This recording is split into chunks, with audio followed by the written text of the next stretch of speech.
मैं सत्य कह रहा हूं आपसे, लाखों रुपया वर्ष में खर्च किया जा रहा है उन कुत्तों के ऊपर।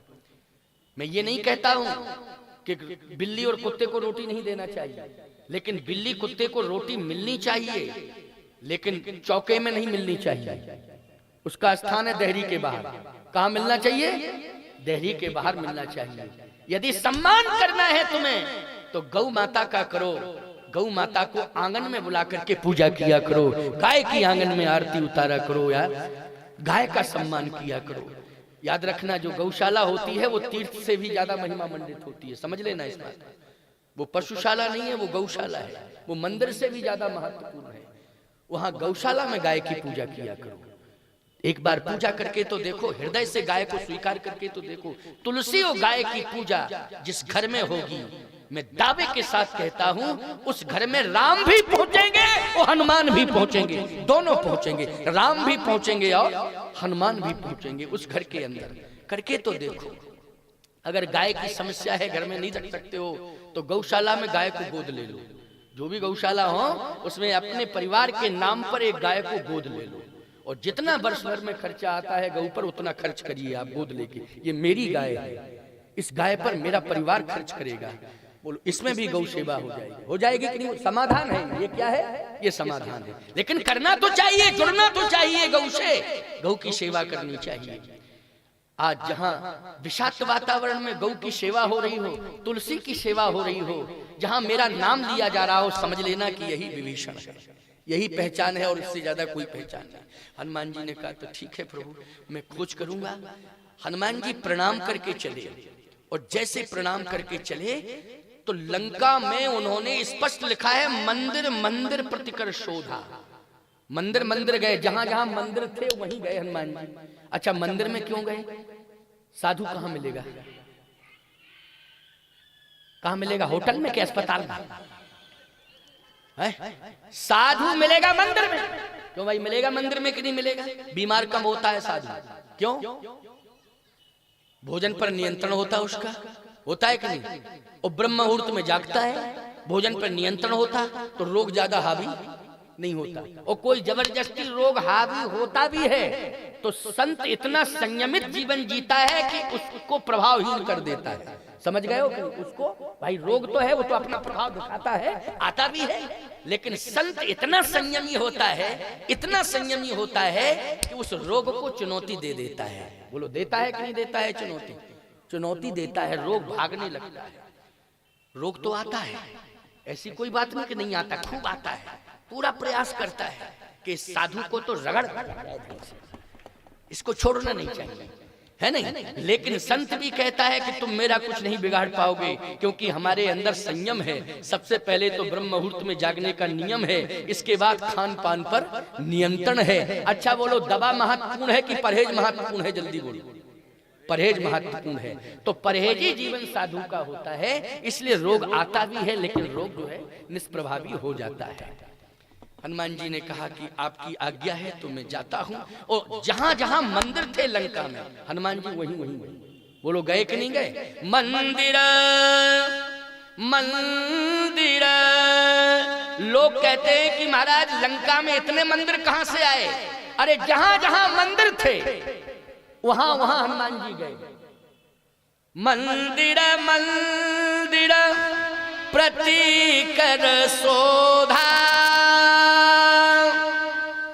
देखे जहाँ तहाँ अगणित जोधा।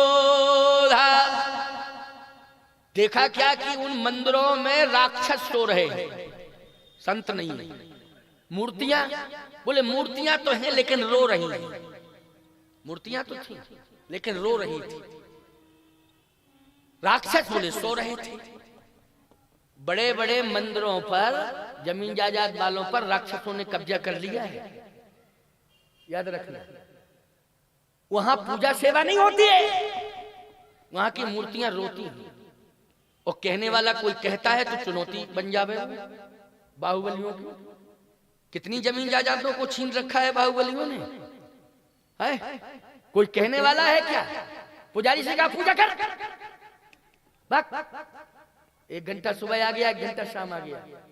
पुजारी कहता है ठीक है, एक मंदिर में तो पुजारी था, हमने कहा चलो दर्शन कर लें, आरती करें, तो आरती करें। आरती के बाद मैंने कहा कि आरती दो हमको, तो बोला आरती होवे तब ना दे। तो हमने कहा कर क्या रहा था, हम तो हाथ जोड़े आंख बंद की यही सोच रहे कि आरती आएगी तो आरती लूंगा। मैंने कहा कर क्या रहा था आधे घंटे से? कहे कर क्या रहे थे, फॉर्मेलिटी निभा रहे थे। हमने कहा काहे की फॉर्मेलिटी, आरती तो कर रहा था, आरती है कहाँ? बोले टॉर्च जलाए थे, उसी को घुमा रहे थे टॉर्च को। हमने कहा घी बत्ती, बोले घी बत्ती देवे यहाँ का कब्जा कर लिया है एक बाहुबली ने कब्जा कर लिया है, वो घी बत्ती नहीं देता, कहता सुबह शाम आया करो, फॉर्मेलिटी पूरी करके चले जाया करो। दिमाग खराब किया तो समझ लेना।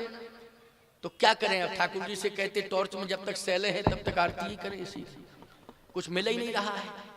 सावधान, मूर्तियां रो रही हैं और बाहुबली सो रहे हैं राक्षस। हनुमान जी ने कहा निश्चित रूप से समस्या जटिल, बहुत बड़ी समस्या है, चुनौती है।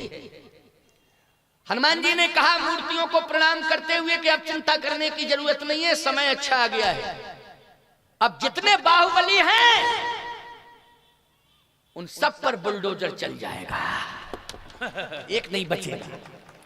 अब चिंता करने की जरूरत, अब घबराने की आवश्यकता नहीं, अब तो बिल्कुल निश्चिंत हो जाओ, हम आ गए हैं, लंका में आ गए हैं, घुस आए हैं, अब तो चुस्त दुरुस्त हो जाएगी व्यवस्था सब। लेकिन अब घबराने की जरूरत नहीं है, थोड़े समय का बस इंतजार कर लो, बस थोड़ा सा समय है, समस्या का समाधान हो जाएगा, घबराने की आवश्यकता नहीं है। मान लो मूर्तियों ने मौन स्वीकृति दे दी, विश्वास कर लिया कि हमें अब विश्वास है कि हमारा सम्मान अब बच जाएगा। मंदिर की मूर्तियां क्या करेंगी, अब मेरा सम्मान बच जाएगा। अब हनुमान ने आश्वासन दे दिया है तो अब मेरा सम्मान बच जाएगा। लेकिन तलाश तो कर रहे थे विभीषण की, किसकी तलाश कर रहे थे? विभीषण की। लेकिन जिस मंदिर में घुसे उसी में यही समस्या। एक बहुत बड़ा मंदिर था, बहुत बड़ा विशाल। हनुमान जी ने कहा कि इसमें होगा महात्मा, लेकिन जैसे उस मंदिर में घुसे तो उसमें तो रावण ही सो रहा था। जो सबसे बड़ा मंदिर था उस पर कब्जा रावण का था। क्यों भाई? गए दशानन मंदिर माही,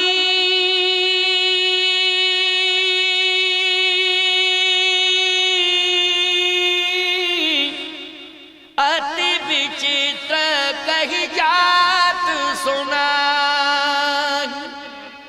गए दशानन मंदिर माही, जैसे ही देखा तो सबसे बड़ा मंदिर था, उसमें तो दशानन ही सो रहा था। हनुमान जी बोले ये तो दशानन है। फिर विचार आया कि गोल्डन चांस है, सो रहा है, इससे बढ़िया चांस और क्या मिल सकता है। एक मुक्का मारूं तो ब्रेन हेमरेज हो जाएगा तुरंत, और ब्रेन हेमरेज हो जाएगा तो कोमा में चला जाएगा, और कोमा में चला जाएगा तो समस्या का समाधान अपने आप हो जाएगा।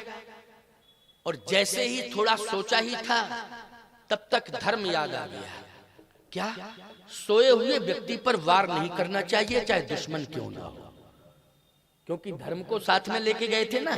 किसको साथ में लेके गए थे? धर्म को। याद रखना, चाहे जैसी प्रतिकूल परिस्थिति क्यों ना हो, धर्म को नहीं छोड़ना चाहिए। मैंने यही बात कही ना प्रारंभ से, मंच के प्रारंभ में मैंने यही कहा कि नहीं कहा? चाहे जैसी चुनौती क्यों ना हो, चाहे जैसी प्रतिकूल परिस्थिति क्यों ना हो, लेकिन धर्म को कभी छोड़ना नहीं चाहिए। हनुमान जी ने कहा कि धर्म नहीं छोड़ूंगा, क्योंकि मूर्छित पर वार नहीं करना चाहिए। ये कौन कहता है? धर्म कहता है। अच्छा, पीठ दिखाए हुए शत्रु पर वार नहीं करना चाहिए। जैसे शत्रु जो है पीठ दिखा दे तो फिर उस पर वार नहीं करना चाहिए, धर्म कहता है। याद रखना, अंधे पर वार नहीं करना चाहिए, जो अंधा है। अच्छा, सोते समय व्यक्ति अंधे के समान होता है कि नहीं होता बताओ? मुर्दे पर वार नहीं करना चाहिए। सोया हुआ व्यक्ति किसके समान होता है? जल्दी बोलो। मुर्दे के समान होता है। सोते समय आंख बंद हो जाती कि नहीं हो जाती? व्यक्ति को कुछ दिखाई नहीं देता। सोते समय मुर्दे के समान स्थिति हो जाती, केवल श्वास भर चलती है। वार नहीं करना चाहिए, पीठ दिखाए हुए शत्रु पर वार नहीं करना चाहिए। ये धर्म कहता है मैं अधर्म नहीं करूंगा। चुनौती तब दूंगा जब ये जाग जाएगा, चुनौती तब दूंगा। अच्छा, रात्रि में कोई सो रहा हो तो जगाना अपराध है। रात्रि में यदि कोई सो रहा हो तो जगाना अपराध है। और एक बात बताएं, और ब्रह्म मुहूर्त में कोई सो रहा हो तो अपराध है। भाई रात्रि में कोई सो रहा है उसे नहीं जगाना चाहिए अपराध, ब्रह्म मुहूर्त में कोई सो रहा है तो अपराध है, वही अपराध कर रहा है जो ब्रह्म मुहूर्त में सो रहा है। आजकल कम से कम 70% लोग तो यही अपराध कर रहे हैं कि ब्रह्म मुहूर्त में सो रहे हैं। अच्छा एक बात और बताएं आपको, सूर्य भगवान आकर के जगाते हैं, कहते जगो जगो हम आ गए हैं, तो तुम तुरंत सोते सोते पर्दा खींच लेते हो, चुप रहो। सोते सोते पर्दा लोग ऐसे हटा बंद कर देते जिससे रोशनी ना आवे। गलत कह रहा हूं क्या मैं, सही बताओ? पर्दा डाल देते हैं, रोशनी नहीं आनी चाहिए। सूर्य को चुनौती दे रहे, याद रखना ये अपराध हो रहा है, बहुत बड़ा अपराध। हनुमान जी ने कहा कि धर्म कहता है सोए हुए व्यक्ति पर वार नहीं करना चाहिए।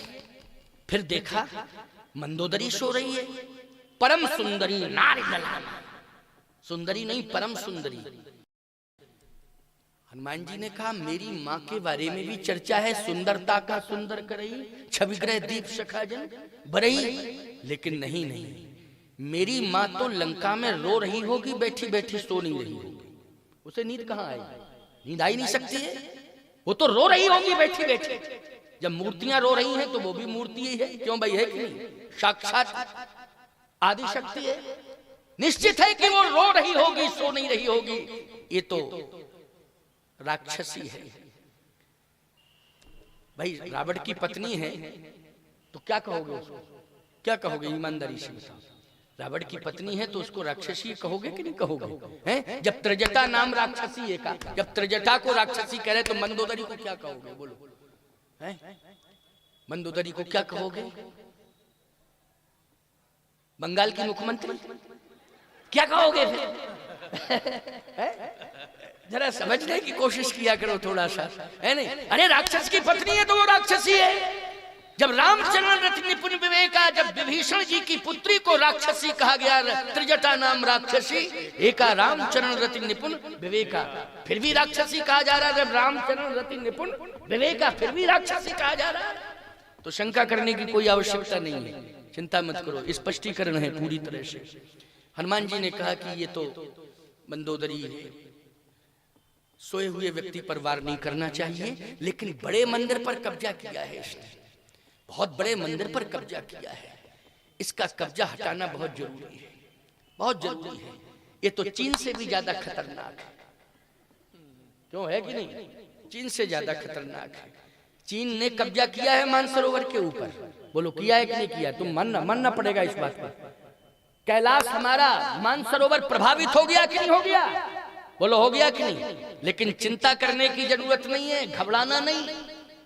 अगर हमने कश्मीर पर पूरी तरह से अधिकार पा लिया है तो हमारे पास वो हनुमान है कि हमें कैलाश भी मिल जाएगा, मानसरोवर भी मिल जाएगा, और चीन के छक्के छोड़ा दिए जाएंगे। समय का इंतजार करिए, बस विश्वास करने की जरूरत है। समय का इंतजार करना है, केवल समय का इंतजार करना है।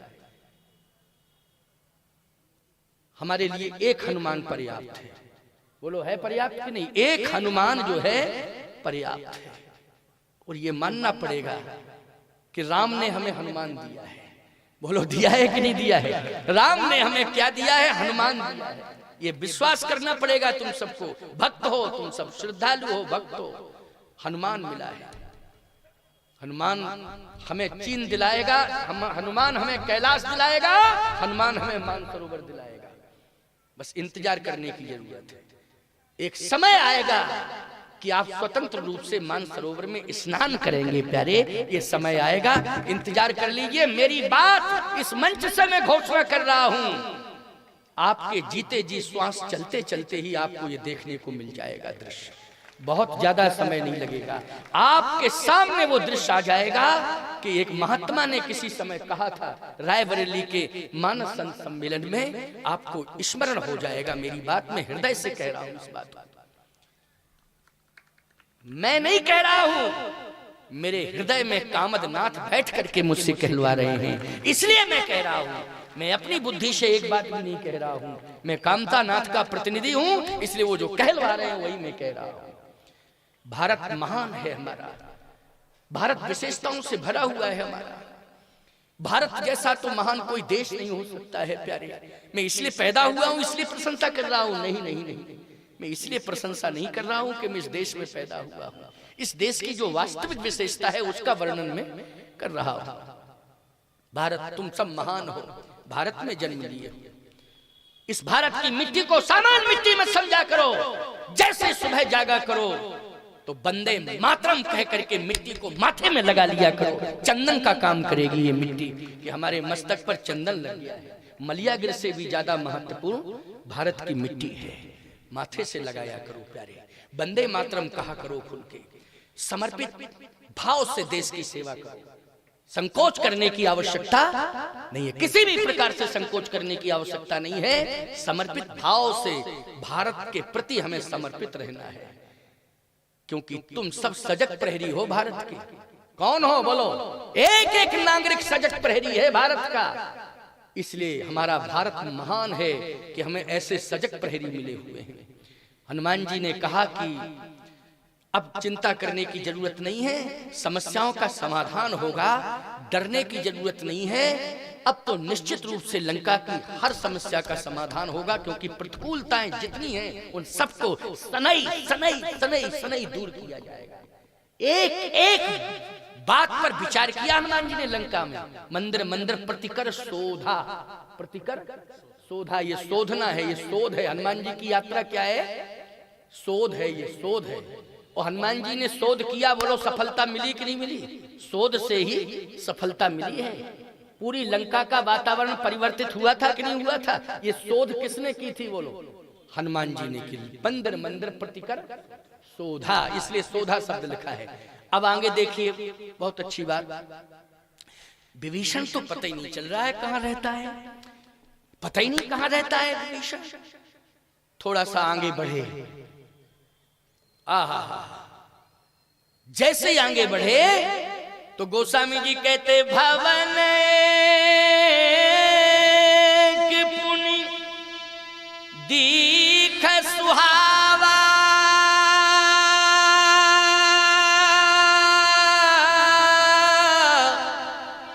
हरि मंदिर तह भिन्न बनावा। भवन एक पुनि दीख सुहावा, एक भवन दिखाई दिया, सुहावा लिखा है। क्या लिखा है? सुहावा। ये सुहावा क्यों है? इसलिए सुहावा है कि संत की दृष्टि जिस भवन पर पड़े और उस भवन पर अगर रामायुध या राम नाम अंकित ग्रह शोभा वरण न जाए। राम नाम अंकित हो मकान की दीवार पर और सामने तुलसी के अनंत पौधे हों, तो ईमानदारी से बताओ संत की दृष्टि में वो सुहावा है कि नहीं? सुहावा है, मन भावा है। हनुमान जी ने कहा बस यही मैं प्रभावित हो चुका हूं। अब निश्चित पता लग गया कि यहां पर जो है विभीषण जैसा संत रहता है, क्योंकि ये सुहाना वातावरण जो किए है, विषाक्त वातावरण में भी सुहाना वातावरण किए है। ये किसकी विशेषता हो सकती है? संत ही की हो सकती है। क्यों भाई, संत की हो सकती है कि नहीं? एक बात बताएं, जो महत्वाकांक्षी होता है वो व्यक्ति जो धारा बह रही होती उसी में बहता है। समझ लेना इस बात को। जो महत्वाकांक्षी होता है वो जो धारा बहती है जिस समय की उसी में बहता रहता है। अच्छा, धारा में मुर्दा बहता। क्यों धारा में कौन बहता है? जल्दी बोलो। मुर्दा, जिसमें प्राण नहीं है वो मुर्दा बहता है। अच्छा, जिंदा क्या करता है? धारा को मोड़ता है। मोड़ता है कि नहीं मोड़ता है? ये काम किसका है? जल्दी बोलो। जिंदा का है, मोड़ता है धारा को। विभीषण जी ने जो धारा बह रही थी उसमें नहीं बहे, धारा को मोड़ा। बोलो मोड़ा कि नहीं मोड़ा? तो संत जो होता है वो जमाने की धारा में नहीं बहता है, संत धारा को मोड़ता है। इतना मोड़ता है कि वही धारा राधा बन करके श्याम सुंदर के चरणों में समर्पित हो जाती है। श्याम सुंदर के चरणों में वो धारा ही समर्पित हो जाती, राधा बन के। तो विभीषण जी ने बोलो धारा को मोड़ा कि नहीं, और राधा बना दिया नव तुलसी का वृंद, वृंदावन। नव तुलसी का वृंदता, तो तुलसी का वृंद जहां हो वो वृंदावन है कि नहीं? जल्दी बोलो। है वृंदावन कि नहीं? और वृंदावन किसके लिए समर्पित है? पहले राधे तब श्याम। क्यों भाई? पहले किसके लिए है? राधे, तब बाद में वृंदावन में रहना होगा तो राधे राधे। क्यों भाई, यही कहते हो कि नहीं कहते हो? गलत कह रहा हूं क्या मैं? तो बोलो, धारा को राधा बना दिया कि नहीं बना दिया? धारा को राधा किसने बनाया लंका में? विभीषण ने। नव तुलसी का वृंद तह देख वृंदावन बना दिया। पूरा वृंदावन धाम बन गया, याद रखना। वृंदावन धाम द्वापर में, लेकिन त्रेतई में स्थापित कर दिया वृंदावन धाम। बोलो, कर दिया कि नहीं कर दिया? ये वृंदावन धाम ब्रज भूमि में, लंका की भूमि पर, ब्रज भूमि में वृंदावन बनाना सरल है, लेकिन लंका की भूमि पर वृंदावन बनाना कठिन है। लेकिन विभीषण जी ने वृंदावन बना दिया।